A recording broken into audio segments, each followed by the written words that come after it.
रोज इतना आटा चोरी करते इतने आटे क्या कर से? ओए तू की नहीं समझो ये आटा चोरी करी ना मैं बेची ना तो बड़ा मैं ताजमहल बनाना। ये जल्दी जाइए तो छुपा, ठीक है? इस तू पहले कोई आइडिया लगी समझे छुपाई हो। उस्ताद इतना आटा चोरी करना तो मिकी भी बड़ा हिस्सा दया करना। तड़िया तड़ा हिस्सा तनखा खोना कि ना तू चंगी हिसाब आया तू तनखा दा कि ना फिर भी दई उड़ा करना थोड़ा बहुत हिस्सा। हिस्सा देसो तू कि जब मुझे अपना मकान बना दे तो फिर तुझे मैं हिस्सा देना है। जेड़ा उस्ताद हमारी शादी ने बारे कीता कुछ सोचना। वो तुम्हारी शादी की छोर पहले हमारे मकान ने बारे कुछ सोचन दे, बंदा बनया कर। दाने प्याने से ने वो दाने पीने नहीं आ, ओए चाय किने लाओ चूर जी दा दाने पीने ते लिखी उन्हें ऊपर कितने किलो है।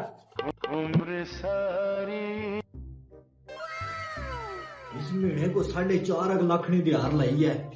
चंगा रहा वो नहीं है, असि जो आया होना सी ते नाल अपना हिस्सा भी मंगाया शागिर्द। उस्ताद वाह आज तक कलियां चोरी करना है। और नहीं मैं है कोई आई ना जाए लगी समझे जो कोई आईगा तो तकी जासी इस वजह तो मैं करना सा पे। चलो उस्ताद ये मन्नी जाने है तुसा नहीं है। उस्ताद हटा आईया कोनी।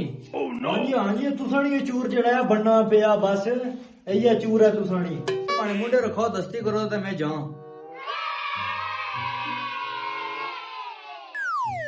तेरा उस्ताद में दाने लगा स्ट्रेस में इतना वजन घट है। ओए राजू नु फिर कटी गए। ओए ऐसा नहीं गलती है सारी राजू ला जानो ना दाने बने ते मशीना विच उला ढोलियो ना तो हमारे वजन घट छना है ना। चल आज मैं जाना नहीं है तो अगले पे ध्यान रखियो। तेरा उस्ताद बेइज्जती इतनी कराई है माड़ी हिस्सा दा दया करना मी। और तेसा हिस्सा हमारे मकान के बारे में पहले कुछ करन दे रहा।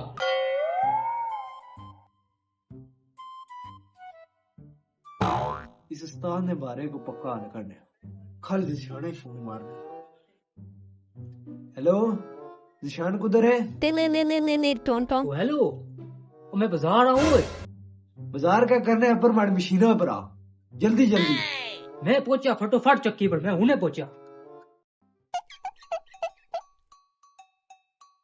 दिशाने ओला हो। ओह नो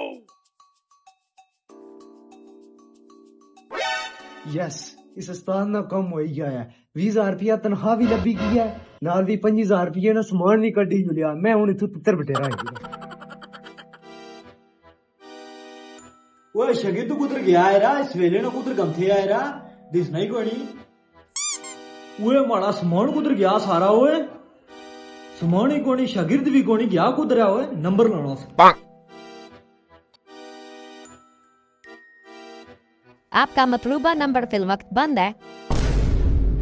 ओए मिकी लगना या वो सारा कुछ किने दा नसी जा। ओए भी ता चूना लगी गया 2 लाख।